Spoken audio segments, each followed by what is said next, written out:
എങ്ങനെയുണ്ട് എമ്പുരാൻ? സൂപ്പറാണ്. ലാലേട്ടൻ വിളിച്ചത് ആയിരുന്നു. ഇപ്പൊ രാവിലെ 6 മണിക്ക് വന്ന് കണ്ട ഒരു വെറുതെ വാച്ചിങ്ങാണ്. എങ്ങനെയുണ്ട് മേക്കിംഗ്? പൃഥ്വിരാജിന്റെ ഡയറക്റ്റ് എല്ലാ ഓഡിയൻസിനും ഇഷ്ടപ്പെടുമോ? എല്ലാവർക്കും ഇഷ്ടപ്പെടും. ലൂസിഫറിനെ പോലെ തന്നെ അത്രയൊരു ലെവലിൽ എത്തിച്ചു. അപ്പം തേർഡ് പാർട്ടിന് വേണ്ടി വെയിറ്റിംഗ് ആണോ? വെയിറ്റിംഗ് ആണ്. ആഗ്രഹിക്കുന്നത് ആരാ കൂടുതൽ പെർഫോം ചെയ്ത ആരാണ് സിനിമയിൽ?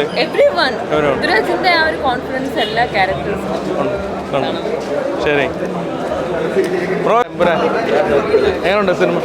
ഒരു രക്ഷയില്ല, കാത്തിരുന്നത് വെറുതെ ഇല്ല. എങ്ങനെയുണ്ടോ? കൂടുതൽ ആരാ പെർഫോം ചെയ്താരാ കൂടുതൽ?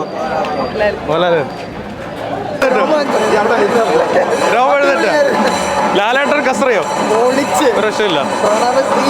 1000 കോടി അടിക്കൂ? 1000-500 പടം വേറെ ലെവലാണ്. ഒറ്റ പടമുള്ളൂ.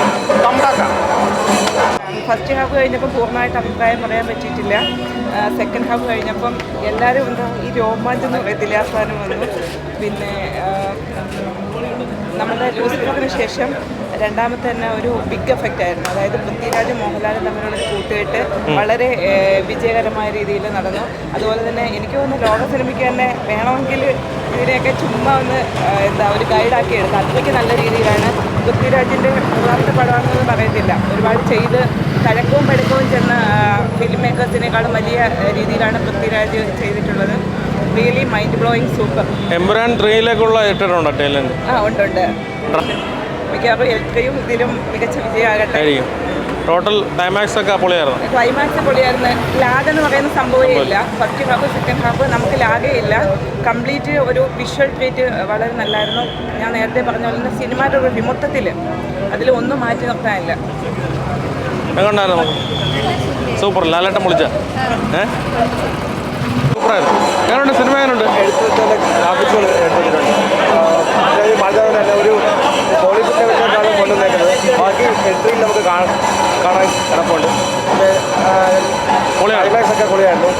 ഫൈറ്റും കാര്യങ്ങളെല്ലാം എന്തായിരുന്നു. ഫസ്റ്റ് ഹാഫ് കുറച്ച് ലാഗാണെങ്കിലും ലാഗെന്നല്ല ഒരിക്കലാണെങ്കിലും സെക്കൻഡ് നമുക്ക് കഥ മൊത്തത്തിൽ നമുക്ക് കാണാൻ പറ്റും. അതുപോലെ തന്നെ ഗ്രാഫിക്സ് എടുത്ത് വെച്ചേക്കുന്ന ആ ഒരു ക്യാമറയും ഒരു ഐഫോൺ എല്ലാം പൊളിയാണ്. എല്ലാം പൊളിയാണ്.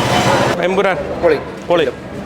കാത്തിരിപ്പ് വെറുതെ ഇല്ലേ? തീർച്ചയായിട്ടും പൊളിയായി. ഒരു പക്ക ലാലേട്ടൻ ഷോ ആണോ അതോ ഓവറാൾ? ലാലേട്ടൻ